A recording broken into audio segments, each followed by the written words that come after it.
बिस्मिल्लाहिर्रहमानिर्रहीम। अस्सलाम वालेकुम। Myself Tahreem Iftikhar. Welcome at the Scott science college online lectures. Dear students, it's our 7th lecture. Last lecture से हमने book 1 के lesson number 2 clearing in the sky को start किया है। आज हमारा क्लियरिंग इन द स्काई का सेकंड लेक्चर है। लास्ट लेक्चर में मैंने आपको समरी के बारे में ब्रीफली डिस्कस किया था कि जो क्लियरिंग इन द स्काई की कंप्लीट स्टोरी है, मैंने उसके बारे में आपको बताया था। आज मैं आपको बताऊंगी कि जो मेजर कैरेक्टर्स हैं क्लियरिंग इन द स्काई के, उनके बारे में, कि वो कैरेक्टर्स जो हैं वो असल में क्या हैं, उनके बारे में आपको ब्रीफली डिस्कस करती हूँ। टॉपिक हमारा आज का हुआ कैरेक्टराइजेशन के बारे में। Students, there are 2 main characters. इस स्टोरी के 2 मेन कैरेक्टर्स हैं, जेस एंड एन ओल्ड मैन। जेस जो है नरेटर है। ये नरेटर वो होता है कि जो कहानी को खुद बयान कर रहा होता है। He is also a writer of the story. वो इस स्टोरी का राइटर भी है। मैंने आपको बताया था कल इसके राइटर का, जब मैंने आपको इंट्रोडक्शन दिया था तो मैंने आपको बताया था कि उसने अपने 10 साल की अपनी एज से उसने लिखना स्टार्ट कर दिया था। ऑलमोस्ट उसने 60+ बुक्स लिख ली थी। तो वो अपने ही जो लिखे गए काम में से, जो उसने अपनी ऑलमोस्ट 60 बुक्स लिखी हैं, उनमें से ही वो अपनी इस स्टोरी में अपनी ही लाइफ के बारे में बता रहा है, अपनी और अपने फादर की लाइफ के बारे में, कि उसकी और उसके फादर की लाइफ जो थी वो कैसे गुजर रही थी। तो जेस तो हो गया नैरेटर है और राइटर भी है स्टोरी का, जो स्टोरी का राइटर भी है और नैरेटर भी है। मीन स्टोरी को खुद ही बयान कर रहा है। ओल्ड मैन जेस का फादर है। हमें पूरी भी स्टोरी में कहीं भी ओल्ड मैन के नेम का पता नहीं चलेगा, कहीं भी उसके नेम का जिक्र नहीं होगा। उसको ओल्ड मैन के नेम से ही बुलाया जाएगा। सो चलते हैं लेक्चर की तरफ। तो स्टूडेंट्स, जैसा कि मैंने आपको बताया है कि 2 मेन कैरेक्टर्स हैं, जेस एंड ओल्ड मैन। अब इन दोनों को हम सेपरेटली डिस्कस करते हैं। सबसे पहले जेस का कैरेक्टर डिस्कस करते हैं। जैसा कि मैंने आपको पहले भी बताया कि नैरेटर ऑफ द स्टोरी है, कहानी को खुद ही बयान कर रहा है। दूसरी उसमें बात यह है कि पॉजिटिव एटीट्यूड है उसका जो एटीट्यूड है, जो उसका रवैया है, वो पॉजिटिव है। नेगेटिविटी उसमें शो नहीं हुई। पूरी स्टोरी में हमें कहीं भी जेस का एटीट्यूड नेगेटिविटी में शो नहीं हुआ।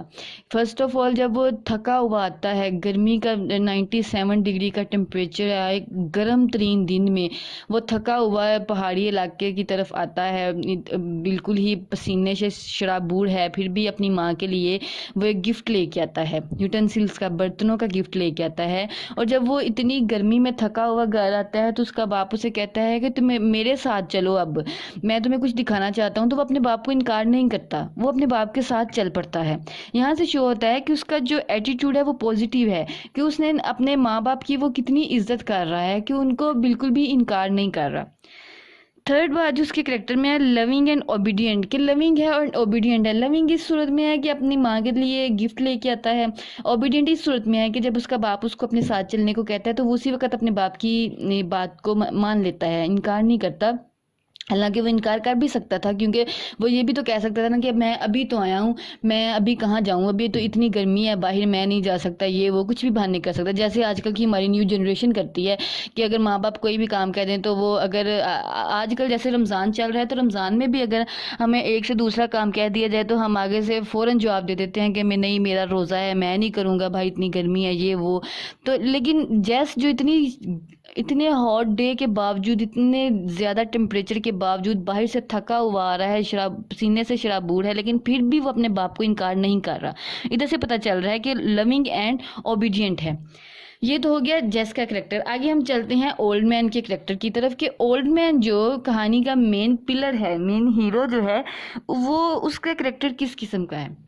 He is the hero of story का हीरो है।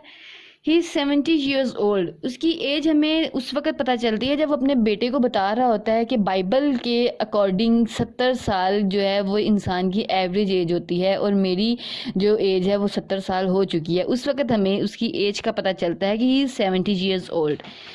अब हम उसकी फिजिकल अपीयरेंस की तरफ चले हैं तो he has pale blue eyes. उसकी जो आइज़ का कलर है वो पेल ब्लू है।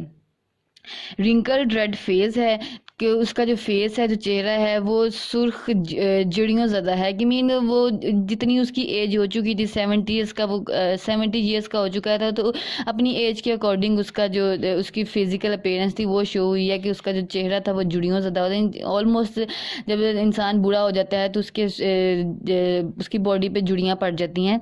तो ये उसकी फिजिकल अपीयरेंस है कि उसकी पेल ब्लू आइज़ हैं और रिंकल रेड फेस है। He has strong will power, कि उसकी जो विल पावर है वो स्ट्रॉन्ग है। इस बात का हमें कहाँ से पता चलता है? जब उसको डॉक्टर्स जवाब दे देते हैं, बिल्कुल ही वो कह देते हैं कि तुम बेड रेस्ट पे जाओ, तुम अपने ब्लॉक से दूसरे ब्लॉक तक का भी सफ़र नहीं कर सकते, तुम्हारे अंदर इतनी भी हिम्मत नहीं है, ये तुम्हारे ज़िंदगी के दिन जो हैं वो बहुत थोड़े रह गए हैं, अपनी फैमिली के साथ अपना जो वक़्त है वो स्पेंड करो। लेकिन वो उनकी बात को नहीं मानता। जब डॉक्टर्स को जवाब देते हैं कि तुमने बिल्कुल भी सफ़र नहीं करना, तो वो फिर भी अपने घर तक का डॉक्टर के क्लिनिक से लेके अपने घर तक का 5 किलोमीटर का सफ़र वो फिर भी पैदल चल के आता है, क्योंकि वो डॉक्टरों की बात को मानने से इनकार करता है। वो स्ट्रॉन्ग विल पावर उसकी शो होती है कि वो इतना वो कहता है कि पिछले 40 सालों से मुझे तकरीबन 20 डॉक्टर्स ने ये जवाब दे दिया है कि तुम अपना जो है वो बिल्कुल ही अपनी बेड रेस्ट पे चले जाओ, तुम्हारी ज़िंदगी के बहुत थोड़े दिन रह गए हैं। लेकिन मैं उनकी बातों को हमेशा से ही इनकार करता आया हूँ, क्योंकि मैंने अपना जो मेरा ज़िंदगी का सफ़र चल रहा था, जो मैं अपना काम स्टार्ट किया हुआ था पिछले 30 सालों से लेके, जो मैं अपना काम कर रहा था अपने काश्तकारी का, मैं वो करना चाह रहा था, मैं उसको रोकना नहीं चाहता था।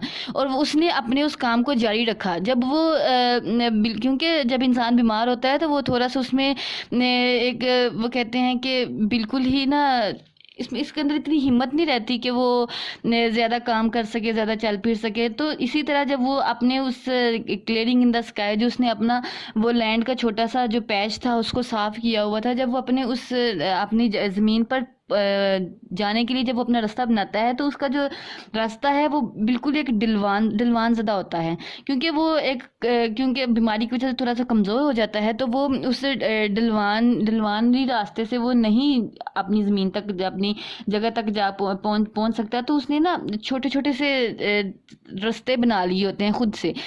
जैसे जैसे वो ठीक होता जाता है तो वो अपना जो आसान रास्ता है उसको थोड़ा सा मुश्किल करता चला जाता है। फिर थोड़ा सा ठीक होता है तो फिर ज़रा थोड़ा सा मुश्किल अपने रास्ते को कर देता है। तो फिर आखिरकार वो उसी ढलवानी रास्ते पर पहुंच जाता है जो उस जगह पे जाने का मेन रास्ता था।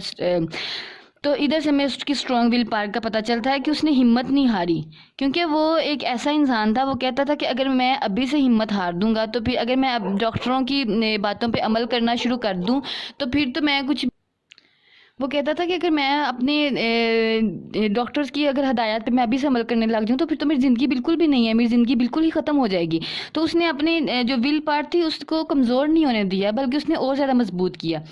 डीप लव फॉर नेचर, उसका जो नेचर के लिए लव था वो डीप था, एक गहराई की हद तक था कि वो जब वो अपनी अज़म से, अपने इरादे से ही नहीं फिरा, तो उधर से ही पता चलता है कि उसका जो नेचर के लिए लव था वो बहुत ही गहरा था। कि वो अपनी उस ज़मीन के काश्तकारी को, अपनी जो फसलें उसने काश्त की हुई थी, वो उनको कभी भी ऐसे ही वो कहते हैं ना लावारस नहीं छोड़ना चाहता था वो, बल्कि उनको मज़ीद वो परवान चढ़ा रहा था। ही इज़ डिटरमाइंड, कि पुरअज़म था, अपने इरादे का पक्का इंसान था, जो बात कर लेता था उस पर डटा रहता था। अनयील्डिंग इन ओल्ड एज, कि अनयील्डिंग का मतलब होता है कि ना झुकने वाला। कि जब उसकी एज इतनी ज़्यादा हो गई थी कि एक बूढ़ा इंसान हो गया था, ऑलमोस्ट 50 प्लस में जब हमारे पेरेंट्स चले जाते हैं तो वो बूढ़े ही हो जाते हैं। मीन उनके अंदर वो पावर नहीं रहती कि जो वो उनके जवानी के दिनों में होती है। तो कहते हैं अनहीलिंग इन ओल्ड एज, के एक बुढ़ापे में भी वो चला जाता है इंसान। 70 साल की उम्र कोई काम तो नहीं होती, फिर भी वो झुका नहीं है। वो अपनी जो उसकी विल पावर थी उसने उसको स्ट्रॉन्ग रखा है, उसने वीक नहीं होने दिया, वो झुका नहीं है। वो जो उसने इरादा किया था वो अपने उस इरादे पर पक्का रहा है, और उसने एक दिन साबित भी करके दिखाया है। और उसने अपने बेटे को भी फिर वो जब उसने वो साबित कर दिखाया है तो फिर वो अपने बेटे को उस मुकाम पर लेके गया है। फिर वो अपने बेटे को अपनी सारी बात बताता है कि क्या क्या हुआ था उसके साथ। और वो मीन उसने क्या क्या किया और किस किस तरह वो अपनी मंजिल तक आज पहुंच सका है। स्टूडेंट, ये था ओल्ड मैन का कैरेक्टर। टू मेन कैरेक्टर्स थे इस स्टोरी के, एक तो जेस का था और एक ओल्ड मैन का था।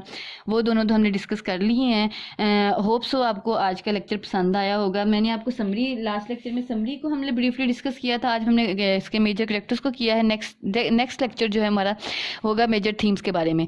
तो तब तक के लिए थैंक यू, अल्लाह हाफिज़।